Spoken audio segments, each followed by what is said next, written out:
आज social media पर सांसद जी सीरीज में हम आपकी मुलाकात करवाएंगे एक ऐसे सांसद से जो पेशे से वकील भी है और वर्तमान में पटना साहिब से सांसद भी है।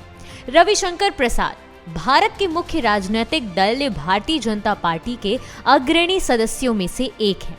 वे वर्षों तक भाजपा की युवा शाखा और पार्टी संगठन में राष्ट्रीय स्तर के उत्तरदायित्व संभालते रहे हैं। सन 2000 में वह सांसद बने और सन 2001 में अटल बिहारी वाजपेयी की सरकार में कोयला एवं खान राज्य मंत्री रहे। वे भाजपा के मुख्य प्रवक्ता हैं।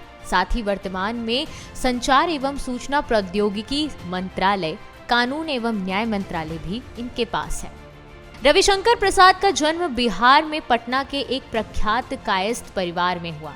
उन्होंने पटना विश्वविद्यालय से बीए ऑनर्स, एमए राजनीति विज्ञान और एलएलबी की डिग्रियां ली। उनके पिता ठाकुर प्रसाद पटना उच्च न्यायालय के प्रतिष्ठित वकील थे और तत्कालीन जनसंघ वर्तमान काल में भाजपा के प्रमुख संस्थापकों में से एक थे।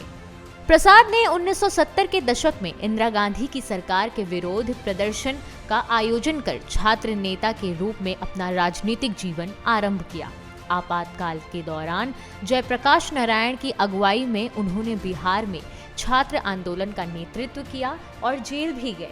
वे कई वर्षों तक अखिल भारतीय विद्यार्थी परिषद के साथ जुड़े रहे और संगठन में विभिन्न पदों पर आसीन रहे।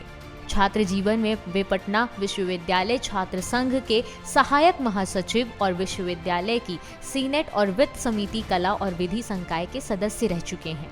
रविशंकर प्रसाद भारत के सर्वोच्च न्यायालय में एक पेशेवर वरिष्ठ अधिवक्ता हैं।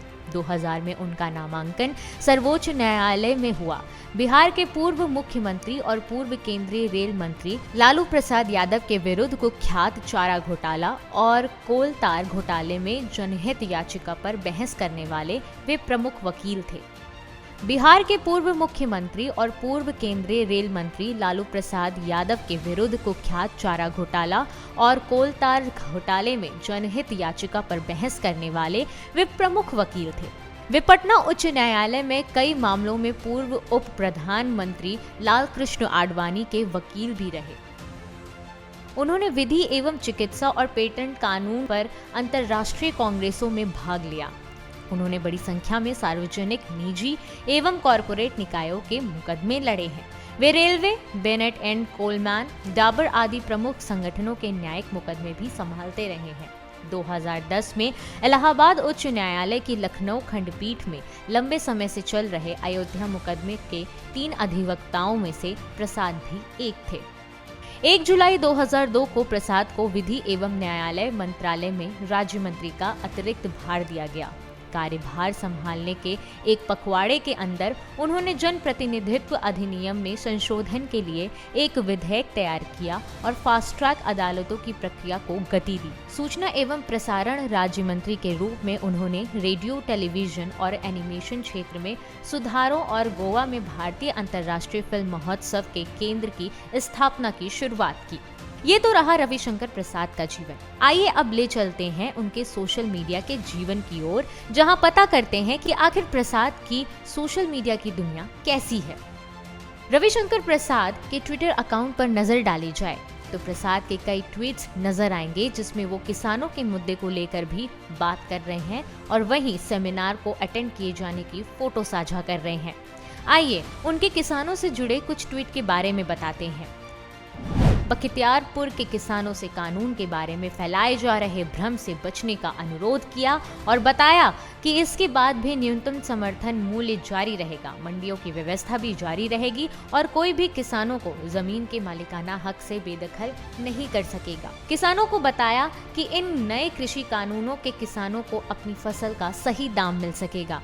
किसान अपनी फसल मंडी में या अन्य स्थान पर अपनी इच्छा अनुसार बेच सकेगा। फसल तैयार होने से पहले ही किसान खरीदारों से फसल बेचने का अनुबंध कर सकेगा। पटना के बख्तियारपुर में क्षेत्र के किसानों को संबोधित किया और नए कृषि कानूनों से किसानों को होने वाले फायदे के बारे में समझाया। सरकार ने हर किसान के उज्जवल भविष्य के लिए इन ऐतिहासिक कानूनों को बनाया है। सरकार किसानों के हित में कोई देरी करना नहीं चाहती है और सरकार खुले मन से किसानों को वार्ता की मेज पर आमंत्रित कर उनकी समस्याओं का निराकरण करने को तैयार है। इतना ही नहीं, रविशंकर प्रसाद ने कई और ट्वीट्स भी किए हैं, जैसे उन्होंने कृषि कानून पर रियल फार्मर्स की बात कही और संसद पर हुए हमले पर शहीदों को याद किया। नए कृषि सुधार कानून किसानों के हित के लिए है। कृषि करार के माध्यम से बुआई से पूर्व ही किसान को उसकी उपज के दाम निर्धारित किए जाएंगे। Real farmers with Modi. शहीदों को मेरी श्रद्धांजलि, जिन्होंने आतंकवादी हमले से भारत की संसद की रक्षा और रक्षा के लिए अपने प्राणों का बलिदान दिया। आइए अब ले चलते हैं रविशंकर प्रसाद के फेसबुक अकाउंट पर, जहां पर आपको कुछ अलग पोस्ट नहीं दिखेंगे। हालांकि जो चीज उन्होंने ट्विटर पर शेयर कर रखी है, वही उन्होंने फेसबुक पर भी शेयर कर रखा है। आइए अब बात करते हैं फॉलोअर्स की। ट्विटर पर 4.7 फॉलोअर्स हैं, वहीं फेसबुक पर उनको 2 लाख से ज्यादा लोग फॉलो करते हैं। Bureau report, parliamentary business.